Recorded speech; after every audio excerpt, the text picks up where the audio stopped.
This week, we are focusing on setting you up with the tips and tools you need to make this a stress free, magical holiday season. And let's be real, it's us moms that are the ones that bring on the magic on top of our already overflowing plates.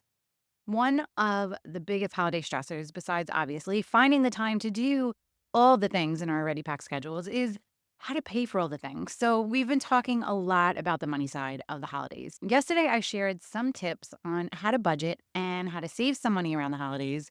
But today, I wanted to bring on my friends, the Budget Besties, for a budgeting bonus episode so they can share their tips on not only how to budget so you don't go in debt this holiday season, but also how to set yourself up for next year so you are funding your holidays all year long and not just waiting till the last minute like you did this year. It's all about financial freedom and creating that headspace to focus on all the other stuff. And in case you missed it yesterday, I have a fun little holiday freebie for you. It's my Christmas planning guide filled with tips, templates, and a holiday activity bucket list to help you make this holiday season the best one yet. So check out the show notes for the link and grab your free guide today. Are you feeling overwhelmed trying to juggle all the many hats you wear as a working mom? Do you want more quality time with your family without distraction of work and time alone to take care of yourself and your needs? Welcome to Mom Wife Career Life. I'm Kerri, a wife, mom of 3, and a recovering perfectionist. In this podcast, I will teach you how to create balance in your life by implementing healthy habits, organizing your home and your schedule, being intentional with your time and in your relationships, and most importantly, how to start putting your needs first because no one can pour from an empty cup. Grab that second cup of coffee, or if you're anything like me, your third. It's time to dive into today's episode of Mom Wife Career Life. Back with us today to talk about one of my favorite topics, the holidays, are the Budget Besties. Shana and Vanessa are best friends and business partners who help people who make good money but have nothing to show for it set up a budget system that is tailored to their bougie lifestyle and goals. They're powerhouse speakers, master financial coaches, and co-hosts of the top 1% globally ranked podcast, Financial Coaching for Women. As some of the only people who truly love talking about budgets, Shana and Vanessa know how to make personal finances fun, judgment-free, and refreshingly simple, bringing over a decade of coaching experience to the table and training by the one and only Dave Ramsey. Shana and Vanessa are taking the shame out of money talk and teaching women worldwide how to take ownership of their finances. I'm so excited to have you ladies back with us today to talk about 2 of my favorite topics, the holidays and planning for the new year. I know I just did a little intro, but why don't we take a minute to let you introduce yourselves? Well, I am Vanessa. I'm Shana, and we are best friends and business partners. We are the Budget Besties. We're excited, Kerri, to come on here and talk about the B word and the holidays. The B word being budgets. That's what we're all about. And Taboo, pretty taboo word, but hey, we don't mind talking about it. we're here for it. I love it. A quick question before we start. When do you ladies start decorating for Christmas? Oh, this is important. This is like, I have a thing about this. yeah, it's kind of a big deal. And my official answer is the day after Thanksgiving. And it's very Wow. important. Yeah, I have to. So I host Thanksgiving every year. And so it is a big deal to me. Everyone skips Thanksgiving. They go straight from Halloween to Christmas. I can't do that. I love the entire month of November because I really love to celebrate Thanksgiving. I actually start decorating this weekend. I'm one of those crazy people that with the tree out, but I do celebrate Thanksgiving as well. I just love the Christmas season so much because it just, to me, brings out the best in people. So I try to make it as long. Lengthen that. Yeah. So my birthday is at the end of January. So I used to not take decorations down until my birthday. So that was kind of like I would decorate after Thanksgiving, have all of December and half of January. And then I would start taking everything down around my birthday. I also want to caveat. So the thing that's funny about decorating for Christmas in Florida is it's traditional that I put on my Dallas Cowboys Santa hat. Mhm. And we don't have that much stuff, but maybe it's like a couple hours we're decorating. And by the end, I'm so angry. I'm so hot. Like I'm trying to wear a Christmas sweater. I'm trying to get in the mood. I'm trying to wear my Santa hat. And I'm so hot because it's still Florida. Okay. It's still hot. And you can't get, but so in the mood. What I've noticed is and that's why we're excited to be here and talk to you this time of year is as soon as Christmas is over, I'm like, all right, let's go. We're done. We're all done with that. Get this put away. Let's get the clutter going. Let's go. And I know other people are like, no, just keep it going. I'm like, nope, it's time to reset and let's go. New year. I'm all about it. What's the goals? What are we doing? So I'm right there with you with that. So we're talking about budgeting for the holidays. When should we start preparing? And I know your answer is probably January, but for us procrastinators, what is the best way to start budgeting now? The best time to start is now or yesterday. But really, the honest answer here is just get something down on paper. So a lot of people look at budgets and they're like, oh, I don't want to do it. It's taboo. It's too hard. It's too much work. I don't know how to do it. But if you can just list out a couple categories, very simple in the way that we'll talk about them, it's actually pretty easy and it's pretty organized. Yeah. So, right now we're talking and, we this is why we wanted to come on. We know that maybe the holiday season didn't go exactly according to a budget. We got you. But No shame. no shame. What's cool is January is right here and we could turn over a fresh new leaves. And Kerri, we're all about automation. So what I would say is let's open up a Christmas savings account right now. Like just do it. Just open up a completely separate account. Yeah. Okay. And start sending whatever you think you won't notice, right? $20 or maybe $100, whatever you think, and just start sending it. Just get in the mindset of I save for Christmas all year long. And why? Because we want, what you said, Kerri, about like, I love the holiday season. It brings up the best. We want you to be able to feel that way all year long. Mm-hmm. So, when you're going to that, spring festival thing and you see that perfect thing, you'll have money in your account to grab it for Christmas and you're ahead. And you can always be in the giving, generous spirit because you've got this money set aside. So if you can just do that and you can set it up automatically, you can rename the account, you can set up a transfer to go to it. And then it's just happening all year. And by the time you get to, October, November, December, like you've got so much money in there, you can just make it happen. Yeah. One of the things that we absolutely love is our clients have this Christmas account and all year they're putting money in it. And then all of a sudden by Black Friday, they're 100% completely prepared and ready for Christmas. And it's nothing like they've ever done before. And the feeling that they have, knowing that they're prepared it's freedom, right? It's priceless. There are so many things I love to do around the holidays, and not having to worry about being able to afford doing them and to still have money for gifts is very freeing. But it wasn't always like that for me, and I know how stressful it can be. So what is something that we could do to not only just brace ourselves, but to not go completely overboard at Christmas and rack up those credit card bills? Well, in our budget system that we sell, we have a Christmas budget planner. And I think a lot of times the overwhelm or the uh-oh is from not knowing. So let's write it down. Let's write it down onto paper and say, yes, I have all of these people I want to do presents for. This is sort of my budget. And let's get it out and see what the reality is. Okay, the reality. And a lot of times that might be like $2,000 or $3,000. And if you can just own that, figure out where it's going to come from, depending on when you start, maybe you have 3 months to save up for it, or maybe you have 6 months to save up for it. But you just need to know the numbers, and then you just kind of figure out how to get there. Yeah, a lot of times we tell, what we see is that people have their head in the sand. They are not paying attention to the finances. They make good money. They have nothing to show for it because they don't know what's coming in and what's going out. And so if you can just put it on paper. And so we have clients come in and they're like, what do you mean I have $3,000 left over my budget? I'm like, what? Math doesn't lie. It's black and white. We'll show you. Right. But it's really hard for them to even understand that is possible because they've never put it on paper before. When it comes to, I guess, one of my big expenses I love traditions. And like I said, I love family experiences. And as the kids get older and I have one creeping away to college soon, I'm trying to make more experience for them.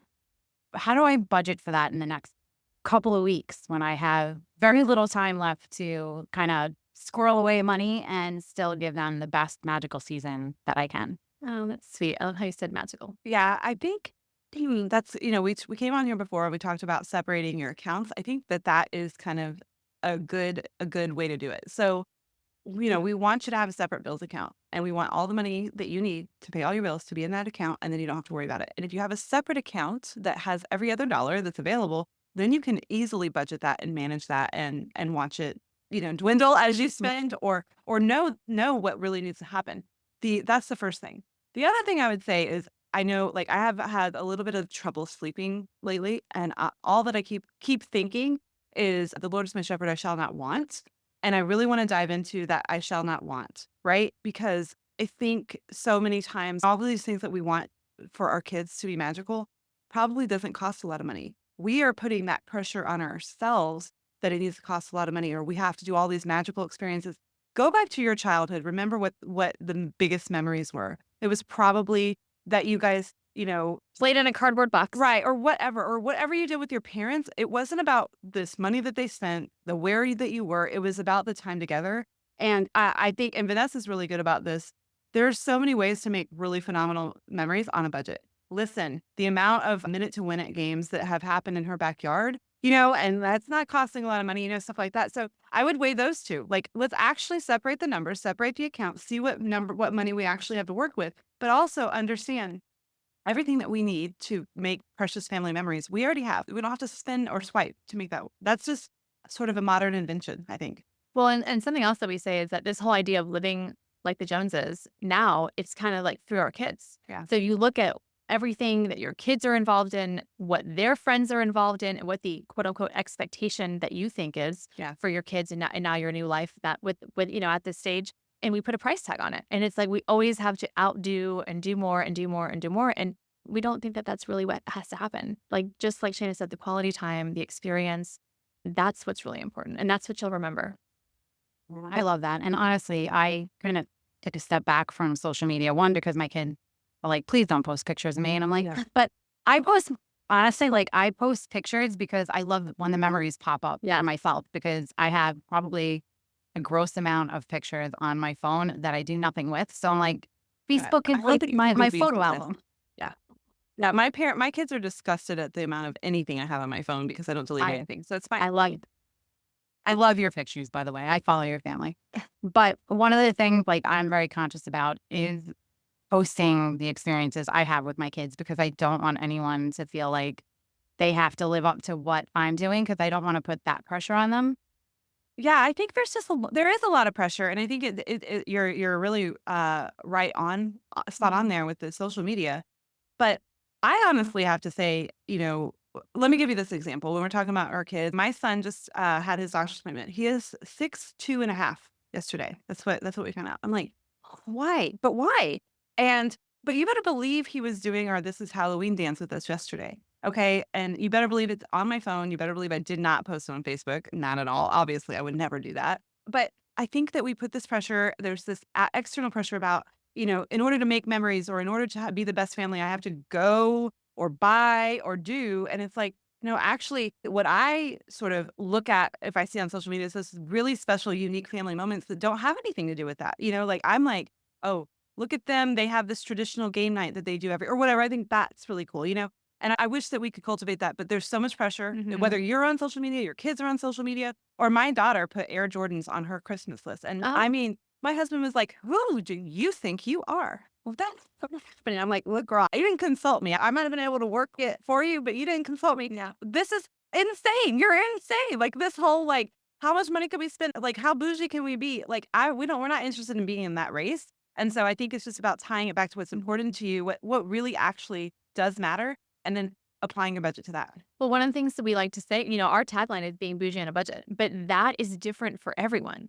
So when you hear bougie on a budget, that could mean taking these family trips. That could mean staying in with your family and doing all these things that you can inside, but spending your money on other things, right? So you would get to decide what being bougie on a budget means to you. And it's different for everyone, as it should be, because everyone has their own life, their own goals, their own aspirations, their very own things that are important to them. And so it allows you to really not have a cookie cutter budget, not have a cookie cutter lifestyle, and just make sure it's tailored to what you want. And I am always of the mindset of I would rather gift an experience and give the gift of a memory than a material thing that, like Jordans, your kid's feet grow so fast. It's like, oh, you spend all this money on a pair of shoes and then they get to wear it for 4 months before they grow out of them. So, right. No, I'm definitely about giving experiences. Well, we have a list. If you go to budgetbesties.com/100, I just want to throw this out there since we're talking about it. It's 100 gift ideas that are clutter-free, we call it. And it's a good amount of them are experience ideas for your kids. So if anybody want to check that out, just because none of us want more stuff. No, we're all about clutter-free. Yeah, we don't want to give stuff. We want to give experiences and all that. So we have a list of 100 things like that they could jog their memory for their family. Yeah. I love that. I love that. And I know we just touched on kids, but I know where a lot of expenses come from. The gifts outside of the kid, the family, the teacher, the friends. Oh, so how can we, I don't want to say how can we be cheap, but how can we really kind of cut back on that sort of budget and without kind of compromising the thoughtfulness of the gifts we give. Well, this is why our Christmas tracker has its own tab. Like it's its own thing. What used to be combined with everything else, and we're like, nope, it gets its own little category because it is so convoluted. The idea of the holidays, it's a big experience. And so there's a lot that comes along with it. And so when you think about the holidays, it's holiday parties, right? It's office parties. It's like you said, teacher presents, all that stuff. The present for your mommy. Outfits, right? All that. And so if you could just put it on paper and then you can decide the number that you want to go, like, do you want to attach to each line item? But you really have to look at it overall and go, first of all, what can I afford? Like you really have to look and see, it's not, I'm going to write everything down and I'm going to figure out how I can afford that because a lot of times that doesn't work. So you really need to look at what is the amount of money that I can afford for Christmas? And then you can go back and divvy it out and go, okay, now how can I spread this out between everything? Well, and I want to say, like, it might be too late right now. We get it. Like, you might feel like it didn't work for this holiday season. This is all great. Just start in January. Give yourself this gift of being able to be fully prepared. If you fill out what, like Vanessa's talking about, our Christmas budget tracker, where it talks about decorations, Christmas cards, like those are not cheap. Holiday photos. Then you also have gifts. Then you have parties. Then you have teacher stuff. Like, if you can just lay it all out there one time, and then, like Vanessa said, you come up with a budget and you have all year to budget for it, like that is going to make you feel so much better and more prepared. And that, I think, is the big game changer that people have is they're like, this is the first Christmas I haven't been stressed out. This is the first Christmas I haven't had to use credit. This is the first Christmas that I have everything done by Black Friday. What? Or by October. They're already done. I'm like, let me study under you. Let me be your apprentice because that is amazing. But, maybe give yourself grace to get through this season and then honor yourself in being ready for next year. Like, let's just get started. And if we do nothing else right, if we still eat out, spend too much money on restaurants or getting our hair did, but we got Christmas, like let's make that happen for next year. Love that. You mentioned holiday cards, and that's one place I cut my budget years ago because it killed me. Like, I love getting pictures of my friends' kids, but then after the holidays, I always feel so guilty about throwing them out. And then the thought of someone taking my kids' pictures and just throwing it in the trash. So what I started doing years ago was I post a picture of my kids, what would be our holiday card the picture I take on social media. And then I let each kid pick a charity to donate money to. And then in lieu of sending Christmas cards, we donated in all of our friends and family's names. So it cut back on all those expenses. They're learning a way to give back. And my kids' pictures aren't going in the trash. So just a fun little thing. And it comes back up on your memory, which is obviously the best part. Yeah. See, it's full circle here. Well, we started doing videos. I edited a video of the 12 Days of Christmas of us singing it, and then that's free. And that made me think, like, Christmas for teacher gifts, you could be creative and not have to spend as much money. That is possible. It's the same thing, like the clutter-free stuff for teachers. They probably don't need that coffee cup. They probably don't want it. So maybe just give them, like, some coffee that's cheaper that they'll actually use or something. Let's just talk about getting it together for next year. I think it's a good plan. What do you think, Kerri? I just need to get it together.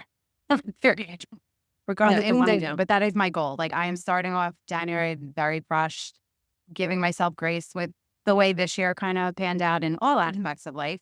And then really being intentional in December of sitting down, going through our finances, seeing where we can do better. We do have great vacations planned for next year because it is my daughter's senior year, which just makes me so sad to think about it. So here's the other thing, Kerri. Do you have a savings bucket for that? Do you have a separate account where you're setting aside for vacations for next year? No, I don't. Okay. Well, we got another one. So there's an account. And, like, it probably seems a little complicated or whatever to set up separate accounts, but it's not. It's going to make you be able to afford the things that you say you want to do very clearly. That's what we like. People have one big savings account. Great. What actually do I do with that? I feel guilty spending some of this on vacation because it's supposed to be for savings. It's not vacation money. And so, like, let's just completely separate it and know, I am building this vacation. So when you do sit down in December, let's not just shame ourselves. You got to do better, Kerri and family. You're going to do better. It's going to be like, no, what's the exciting 2025 that we are looking forward to? Like, and it's going to cost money. And let's be excited. Let's have the vision of 2025. And then we just have to assign numbers to it. And that's why we like separate accounts, because if I can see that the high school graduation party fund is growing or whatever, and the Christmas fund is growing, and our vacation fund is growing, and oh, by the way, all bills are always paid, and I always have money to go get my nails done with my daughter because it's her last year home. and all of that is funded and organized separately. Like that is what we're after. Yeah. One of the things that we like to say is that if you've tried budgeting, you've never budgeted before, it's not that you need another budget. Okay, you don't, because we've seen them, we don't love them. That's why we made our own. And what we teach is a budget system. And what Shana is talking about, organizing and having multiple accounts to set your money in. And like she was talking about doing it automatically, that is the idea of like the freedom of knowing that your money is working for you and that you don't really have to touch it. If you can sit down, make a plan for it, right? Do something today that's going to make tomorrow easier, and you can save you time tomorrow. Sit down, make a plan for your money. Look at the year going, okay, how much do I think I'm going to spend on vacation this year? How much do I think I'm going to spend on my daughter's senior year with photos and all the things that she has happening? How much do I think we're going to spend on Christmas? All of that. And then divvy up the amount of money that you need to save in each one of those accounts for that. Because here's the thing, it's not like if those things are going to happen, they're going to happen. It's not like an if, it's a when. So we might as well go ahead and make it a priority in our budget, set it in there, put the amount. And that way, when that time comes, when you need that money, it is there and available for you. Yeah. And we also want to separate. So we talked about the bills account. You're going to have that. And you're going to have your different savings buckets that you're automatically funding with transfers. But we also want the spending to be separate, because it's usually the spending that robs us of our ability to do all these cool things. Because, we went to Starbucks 30,000 times and now we can't find the money for this vacation that we want. So if we can just keep spending separate, it also sort of checks us. It's not that we can't spend. It's just like, I have all of this to spend and everything else is funded. I've got all the things I want saved. They're funded. I've got all my bills paid, and look at how much I have to spend, instead of it being in one big pot and I never actually know. Right. And what we know is we have girls. They're not as old as yours yet. And we will pray. We're praying for you. Face to yourselves, girls. Okay. I know. But when they were younger, they always wanted to have their hair curled, right? They always wanted to have their hair done for the big events, right? This is girls. And, as much as Vanessa's definitely, more of a girly girl and can do that, and I'm not, as much as that is, they have a lot of hair. Okay. It's a lot. It takes time consuming, And it's too much time. and it's just not, it's not fun. And so one time we had a grandma purchase an automatic curling iron. Have you seen those things? You just put the hair in and it Curls it up. Winds it up. twirls it up. It has a guardrail so you can't burn yourself. Praise God for that. And then also it times it, like Vanessa said, it times it so you don't burn your hair, and it comes out and it's like 10 minutes later and your hair is beautiful and it's automatic and it's so amazing. And that is exactly what our budget system is doing for your money. You're doing all of this manual consternation about, oh, do I have money for this? I'm trying to track all these transactions. And it's time consuming, it's manual, it's boring, it's not fun. That's why you don't want to do it. Versus our system makes it all automatic and you're done and it's faster. Yeah. Your bank app now becomes your personal assistant. You have set it up to where you know exactly how much money you can put in spending, in savings, how much you need to save or put in your bills account to pay all your bills and your debts. And it has become your personal assistant. You don't need anything else and you're not touching it. That's the best part, because just like doing your hair, I'm going to burn myself. Like, I will keep it in too long or not keep it in long enough, and I'll burn myself and I won't wind it up right. My hair will get stuck in the little clippy thing, right? So, but if you have something automatic that tells you exactly how and when to do it, like, you can't go wrong. You're making it sound so easy. Well, that's the goal. That is the idea. See, yeah. I love it. I love it. So going back to the holidays, I know one of the biggest expenses for some people are traveling. I luckily stay home for the holidays. I love being home. Do you have any tips or tricks to kind of cut costs on holiday travel this year? So in order to be able to spend money, so we like to say you're in like store mode. So sometimes when something comes up that maybe is unexpected or you forgot about and you really have to hone in and focus on it, we like to say cut out some things in your budget that you don't need to spend money on right now, that aren't important to you, that you don't use or even utilize, right? So maybe look at your budget or look at your bank account, or your credit cards, or wherever things are getting charged on, and go, what can I cut out now to be able to afford this travel that I need for the holiday season? Yeah, that's a really good good tip. But the other thing is obviously looking for the cheaper prices, but again, separating it out, because you need to know how much you have to spend, and also pre-planning. So, right now it seems like it's speeding up on you, and it is, but let's go ahead and take a minute to write it all out. How much actually, like, we're going next weekend to my daughter's gymnastics meet, and she has another one in December. Love that. But when I look at it realistically, each one of these trips costs $1,000, and there's no way around that. Like, it's just to have hotels, to drive, plane ticket, whatever you might need, food for everybody. Like, that's just the reality. Okay. So I need to know the reality. I had a session with a client yesterday. She's so sweet. They're going to go out for their anniversary. They want to have one stay away. She's like, well, and we'll budget $100 for the hotel. And me and her husband were like, where are you? What are you? What Where planet are are you you on, staying? girl? Yes. And she's like, well, I have standards. We have to say. We're like, no, you went way too low. It's way higher now, right? And I think that is where we get in trouble, or at least I know that's how I am. I have like wishful thinking that things are not going to be the cost that they are, and then they just really are like way more. And so if we can put it on paper, how much is everything that I'm trying to do going to cost? Let's start there. And then I'm going to find out where I can cut in my budget, where I can start setting aside now for if it's November and maybe the trip isn't until December, I have 2 months to fund it. And like if I have 5 paychecks, am I just putting like $200 a paycheck toward this traveling? And then also, like, what is a have to and what is a wish? Like we might want to all go ice skating, but do we want to spend $200 getting in to do that? That's what we're going to plan it out and see which one we want. Yeah. So another thing that we see people do is they don't, like Shana said, write it all out. They don't write it out. They literally budget the cost of like the trip. So it may be Got it. gas if you're driving or the plane ticket if they're flying. And then they're like, oh, we'll figure everything else out. Nope. And they just continue to spend until there's no more money, or they just use their credit cards, or they continue using credit cards after there's no more money in their bank account, right? And so, but if you actually say, what do I want to spend on this trip? What can we spend on this trip? I guarantee it's going to be a lot less than you think. Really good point. I never do that. My husband was very good about planning the Greece trip. He had this whole like spreadsheet and, calculated meals, but I was in charge of our last trip, which we went to Boston for a couple of days. We looked at some colleges. We went to Salem. I literally had 2 line items. I was like, hotel and an experience we were doing. He's like, what about? I'm like, well, wing it. That's how everybody is. You're not alone. Like this is what we do. But I do feel like I don't have time for it. But then you're going to give time to it one way or another, like with the anxiety afterwards, with the how am I going to make more money to pay off this credit card debt or whatever. And so just being intentional and like Vanessa said, coming up with a budget. That's really how I got started in this whole thing is when we planned our first trip to Disney, and I wanted to cash flow it. And I'm like, well, let's be realistic about the ridiculous price tag that comes with. And how are we going to cash flow it? And what it does, and this goes whether it's holidays spending, whether it's traveling, whatever it is, it gives you permission to spend money and it gives you peace. Like I have $10,000 set aside for this vacation and I can feel good about that. I know it's taken care of instead of, well, I hope we have enough or we'll figure it out later. That's not fair to future you. She doesn't want to have to figure it out later either, any more than you want to figure it out now. So let's be intentional and try to take control. That's really what it's about, Kerri. We are all like stiff arming this whole budget B word financial thing because it seems uncomfortable, boring, restrictive, don't want to do that, a chore.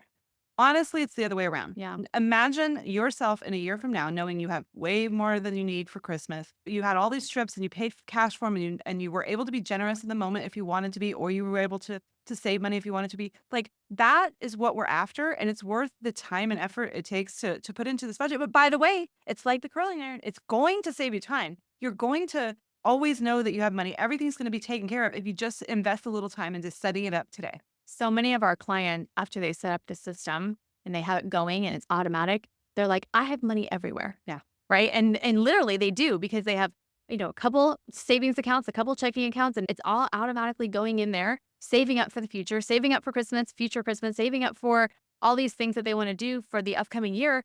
And they're like, I've never seen so much money in my account. I'm also debt free. Like it's mind blowing to them. And the idea that we want to instill is that you can be your own bank. Right. So you have the possibility to fund your future and now you can fund it all. Like you are your own bank. You don't need a credit card. We had a client one time who was like, I have to have this credit card because that's a $20,000 limit. And basically that was like their emergency fund. Right.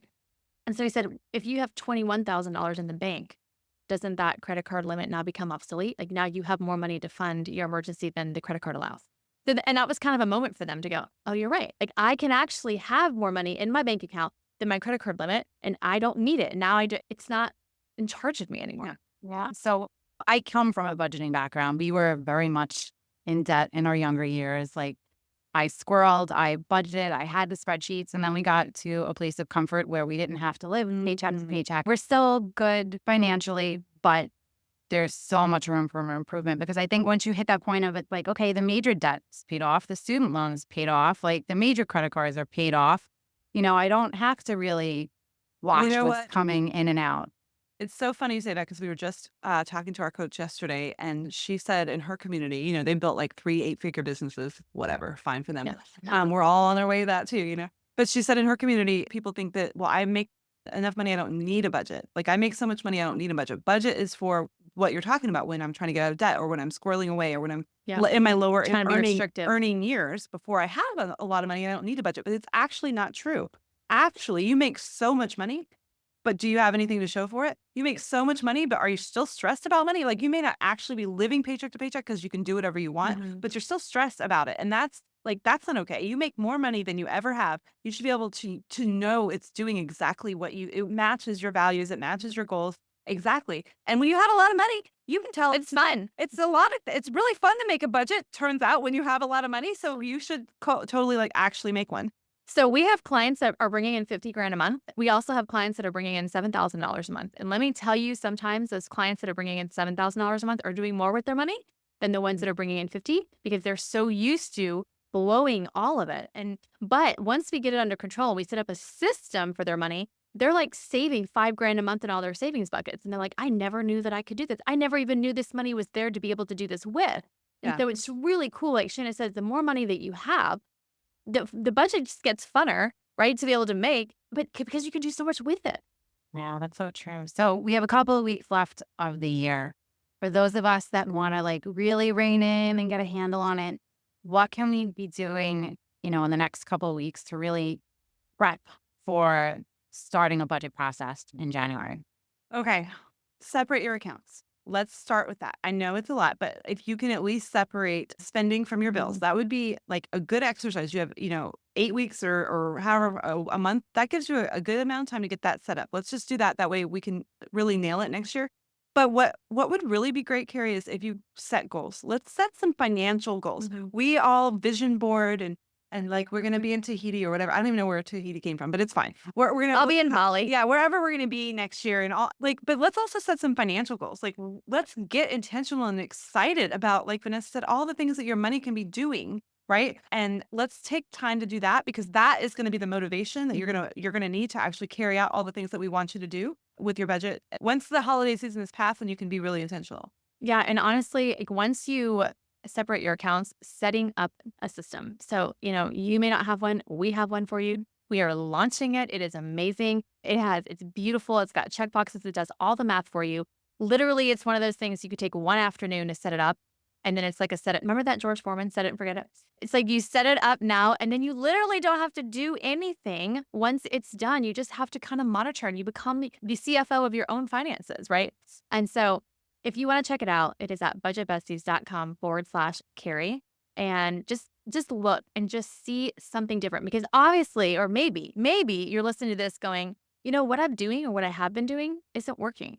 So if you're looking for something different, if you're looking for something more sophisticated, more in line with the 21st century, more automated, we invite you to check it out. I'm excited to check it out, and I will link it in the show notes.